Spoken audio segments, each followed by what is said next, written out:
Hey guys, so you'll have to pardon the terrible lighting, but it is almost 9 o'clock at night, which I set up my coffee maker. There we go. Forgot to set up the timer. It is one of those days. It has been a roller coaster kind of day. I know everybody has those at times.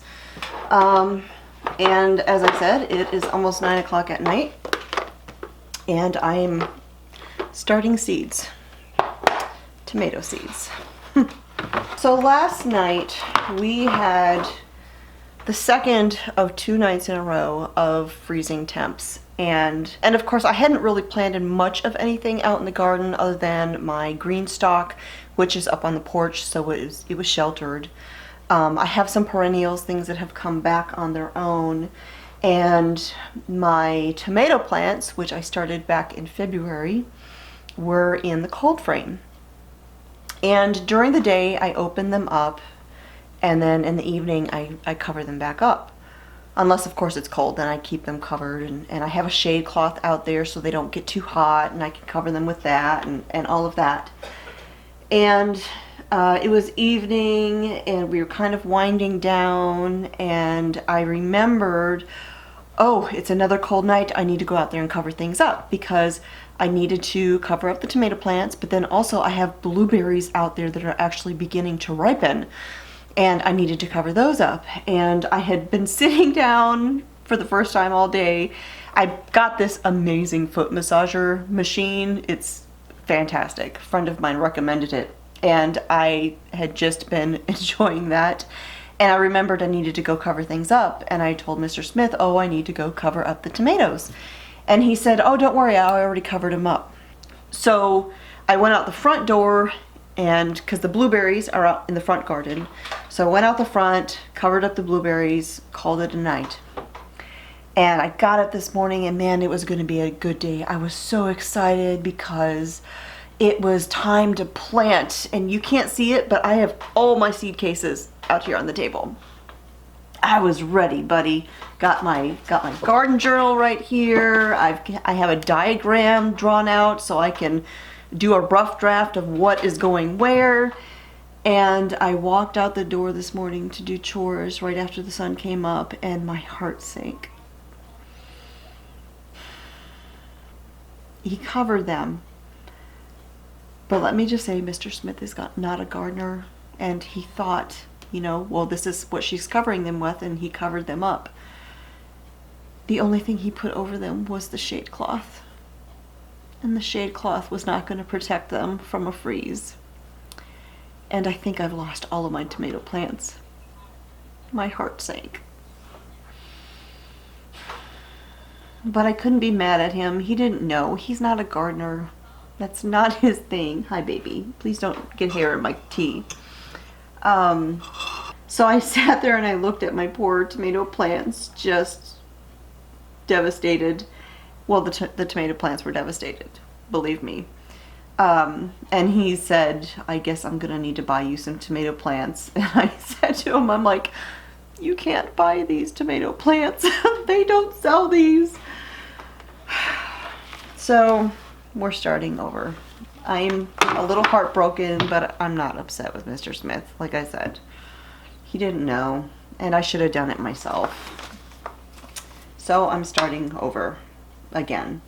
And so I've got all of my tomato seeds, and I'm starting over. And this time around, and normally I use my seed blocking tool, and you know, I can do my own seed starter mix and all that. I've got videos about those. But this morning, after we got done doing chores, I'm like, I'm going to Lowe's. I'm just going to pick up some seed starter soil. They have, you know, organic pre-made soil.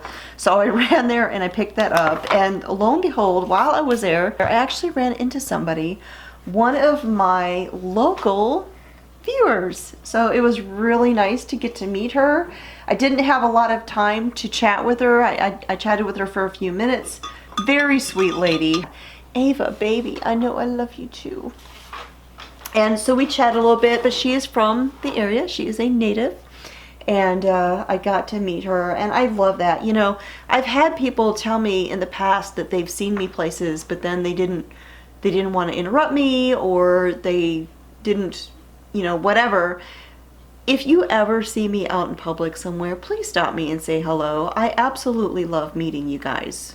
It really makes my day. It's nice to have human faces behind the names with the comments and all of that. So, but I chatted with her for a little bit, and then I hurried home because I actually had a friend of mine who was here in town getting her hair done, and she had stopped by to meet Amos. So let me show you that little bit of footage that I got earlier today.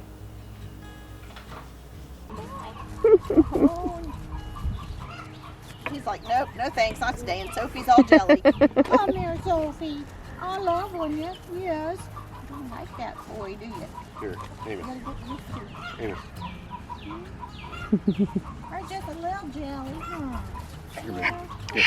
Here. Oh, he's so cute. If you don't get, see, we just take him over to our house if you want to. I'm sure he would just love Oh, the that. grandbabies would love that. Oh, I know the grandbabies would. Uh-huh. I've already He told, wouldn't. I told the grandbabies about him. Mm-hmm. They're like, really? I'm like, yes. Have mommy to show you the show. He's on there now. I was like, did she post it up yet? And I said, yeah, she posted it. Mm-hmm. Hey, buddy. Oh, he's like, oh, gotta get every drop. Yep. All right, so my friend Amanda is over at the moment. She was in town getting her hair did. In And a hot minute. and so since she was here in town, she stopped to meet our new little Mr. Amos here. And yeah, he's precious. He's precious. Oh. Sophie's still not too sure about him though. I mean, they're doing okay, but it's gonna take time. I've been all up in my mini donkey group this morning having conversations with people about donkey behavior and introducing animals and stuff, and it can sometimes take weeks for them to get accustomed to one another, which is much longer than I thought it would. And so this small little space that we have here for Amos isn't gonna cut it. So we had talked about expanding this fence anyways, and it looks like that's gonna have to happen sooner than expected. She's jelly. Yeah, she is jelly. That feels good. Oh, you're like, I want that down. Mm-hmm. You just want to call the ruckus, don't you? Oh, he's so cute. So if Heath watches this, then Heath will know I'm already scheming. I've already been talking goats and chicken. He's like, we'll never go anywhere. And I'm like, that's okay. Well, you know, we don't live too far away. We can just come over and take care of everything for Babysit. you. That's right. There you go. Pet set. Pet set. So then I got to working on other things outside, and I actually installed a gate on my goat barn, made some modifications there, which I'll show you in another video. And then I started tidying up the barn, and it started as a little tidying project and ended up being a complete overhaul. We gutted the barn, which it's been needing it, but it was kind of unplanned. And so we ended up completely gutting the barn and cleaning that out. So we just got done a little bit ago. It was actually almost dark at that point. Went and gave all of the animals their evening attention and treats and feed and all of that stuff. And came in, took a shower, and now I am starting some seeds. And as I said, I usually start these with a seed blocker, but I'm kind of doing a little bit of a shortcut. I'm just doing the technique where you fill a pot and you start a bunch of seeds and then separate them out into their own pots later on. So it's a little bit of a shortcut. So this is just another technique for starting seeds. If you don't have a seed blocking tool, this is just another way you could do that. So I'm looking at my list of tomatoes I had written down, and I think I started more than I have written down. And it's late and all of my tomato plants are outside, so I'm not going to go look at them. I'm just going to kind of take a guess at what I started and go from there. There's certain ones I know for sure I started, like the Dr. Weiss tomatoes, because they're amazing. I know I started Amish paste.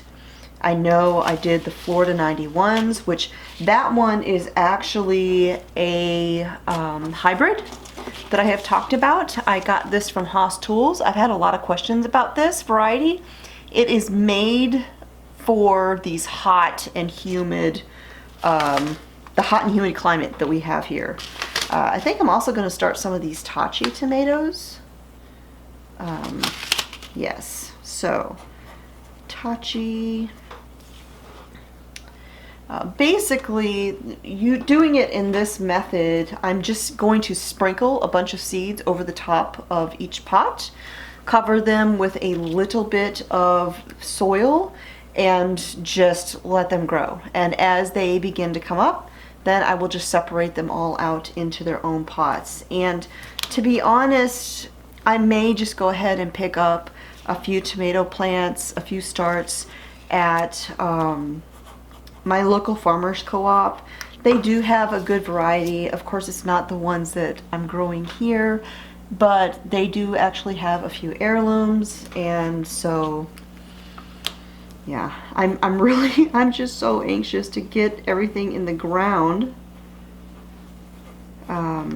So I may just go ahead and do that, and then these will just come later on.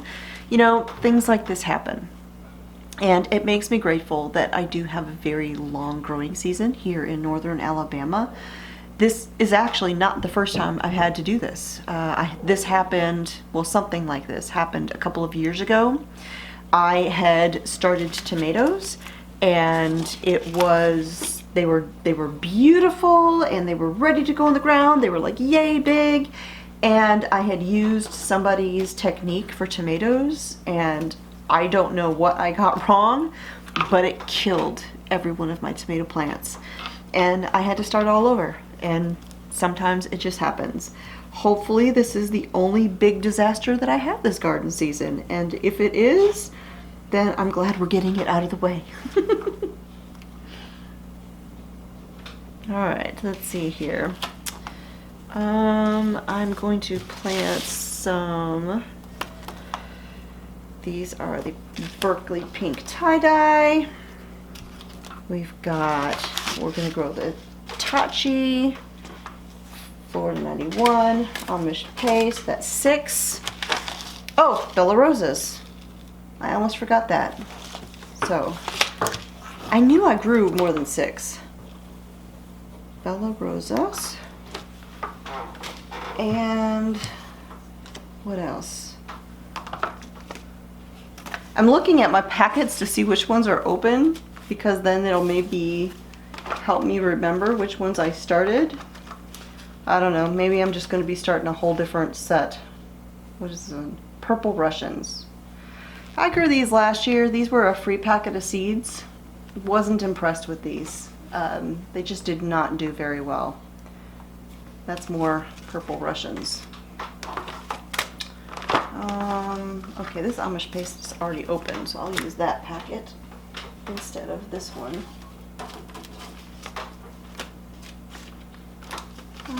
Let's see, Vernissage. These are some beautiful little saladette-sized tomatoes, and they are very stripy, much like the Berkeley pink tie-dye, but they come in different varieties, different colors. Very pretty tomatoes, and these are actually the black Vernissage tomatoes, which hopefully you can kind of see those there. And they're a saladette. A saladette sized tomato is bigger than a cherry tomato, but smaller than like a slicer. Oh, Blue Beauties. I think I was gonna grow these this year. Blue Beauty tomatoes. I didn't grow them last year, but I really liked them. So yes, some vertisage. Okay, I think that'll do it. Again, I'm gonna pick up a few tomato plants from my farmer's co-op.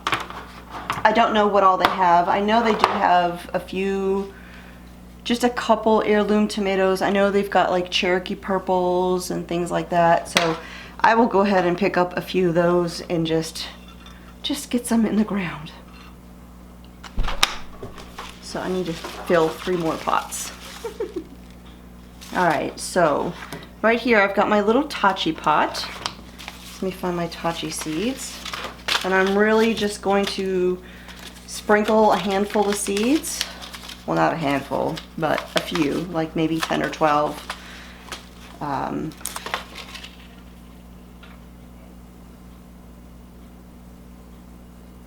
So I'm just going to really just kind of sprinkle these all over the top.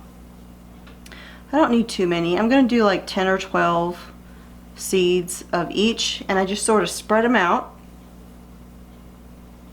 I'm not even really counting them, to be honest.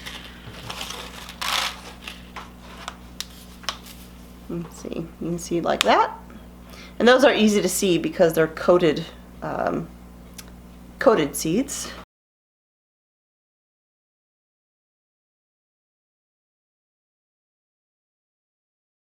So then I'll just sprinkle a tiny little bit of soil over the top of those, kind of press them down, give them a sprinkling of water, and set them in there under my grow lights, which actually I will put them on top of my warming mats to keep them warm, try and get that germination going nice and quickly, and then hope for the best. So, you know, I talk about how every growing season there's going to be some sort of challenge. Something is going to go wrong. It doesn't mean that you are a bad gardener. It doesn't mean you can't grow things. It just means you're human. And this process, this going through this stuff and sometimes having little things like this that happen, it's just part of gardening. It's what makes it fun. If it was easy all the time, then that would get kind of boring, you know? So when things like this happen, you just gotta roll with it. Don't beat yourself up too much. It happens. And there's always another growing season. So I'm gonna go ahead and wrap this up. It is getting really late. I haven't even had dinner yet. So I'm gonna finish up my seeds here and grab something to eat and head to bed. So thanks for joining me here again at the homestead. I will talk to y'all next time.